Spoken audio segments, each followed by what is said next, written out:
Building up Idea Village. So why don't you just give us an idea as to how it happened?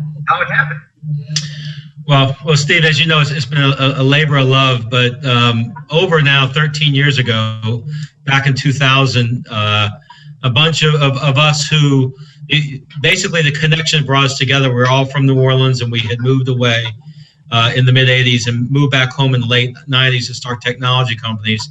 The common theme was we really wanted to stay. We saw the city in decline, and we wanted New Orleans to figure out ways to make New Orleans a vibrant city. So we believe entrepreneurship was a catalyst for positive change. So the Idea Village was formed in a bar, the Loa Bar. It started with a $10,000 business plan contest. And 13 years later, we've been part of a movement, an entrepreneurial movement that identifies entrepreneurial talent. We support them through consulting, capital, and other mentoring elements. And then more importantly, the goal is to keep those entrepreneurs in New Orleans to create jobs, revenue, and to make New Orleans a better place. So 13 years later, we're seeing some significant progress. When you first started, did you really expect this type of success? Of course I did. But we didn't know how hard it was going to be. I think we always believe that New Orleans has the assets. It's an incredibly rich city of people that has creativity and incredible brand. But we didn't realize how challenging it was in the city, and the incredible challenges and problems the city had with education, with economic development, with crime, corruption, all the factors. The city was in a really tough place over 12 years ago. But what we're excited, what we're really, I guess, enthused by is that we're seeing some significant measurements where the number of entrepreneurs that are coming into New Orleans has increased. Presently, we're 40% above the national average. We're seeing investors invest in New Orleans and invest locally in businesses. We're seeing jobs being created. We're seeing revenue being created. But more importantly, Steve, we're seeing entrepreneurship becoming part of what we do. There's a culture of entrepreneurship and a rhythm to the entrepreneurial season. So we're excited by the progress, but we still got a ways to go. We're a young ecosystem, and even though we've been working at this over 13 years, it will take another 10 years to really sustain this movement. What would you say was the major reason for the growth? I mean, if you can specify any one thing, what would it be? Well, I don't know if you could say one thing. What I think before Katrina, there was a convergence of several elements in New Orleans. It was a small energized entrepreneurial group, a few entrepreneurs, coupled with emerging leaders. Back in 2000, a lot of the current leaders in New Orleans were emerging. They were young.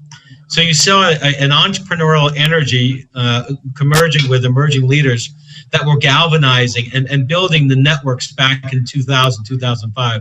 So the one thing I would say is that convergence of entrepreneurial energy with emerging leadership with a closed network. So there's a goal to create change.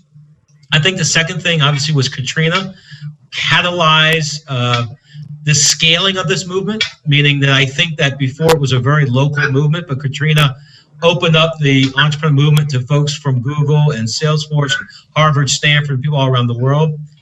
And the third thing I think that catalyzed it, New Orleans has become a startup city in a way that all the problems that existed pre-Katrina now have become entrepreneurial opportunities where people are trying to solve it through innovative thinking. That's in education and water, technology. So New Orleans is a laboratory, but I do think the catalyst was the grassroots connections with this emerging network back in 2000, 2003.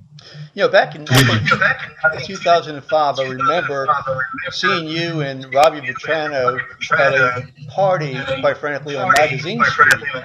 And it was the very first outing social that New Orleans had after Hurricane Katrina.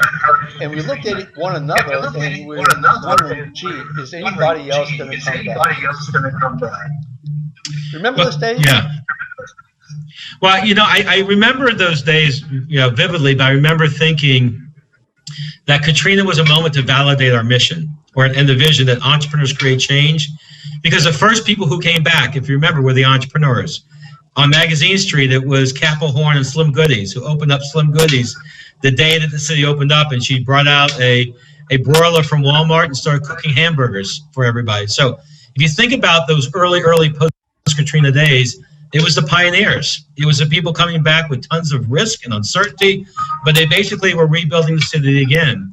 And that was an opportunity for us is not only with the entrepreneurs, but the people who really believed in the sense of possibility and with limited resources and tons of risk came back. So it really began sort of rebuilding the city from the ground up. It's amazing. And it also attracted the town. Yeah. It's really an amazing story. Now, the digital media law, is that impacting in any way in terms of New Orleans? Well, I think that the digital media tax credit is an incredible advantage. Just like the angel investor tax credits and all these tax credits, those are great tools. But in order for those tools to be effective, you need a strong ecosystem. And I think that's what's happening in New Orleans is a strong, connected ecosystem of support. And what's really amazing to me is you have leadership at the business community, leadership in universities and government, and there's a collaboration to support those entrepreneurs. Because incentives are all great, only if you have a supportive environment to nurture and start these businesses. So I think that combination is all working together. If you have incentives alone without the support, then there's not a lot of places for entrepreneurs to start. But I think what's remarkable and why New Orleans has gotten some local and national and now global attention is of the way that New Orleans ecosystem is collaborating strategically, efficiency, and working together to support new ideas and to grow them.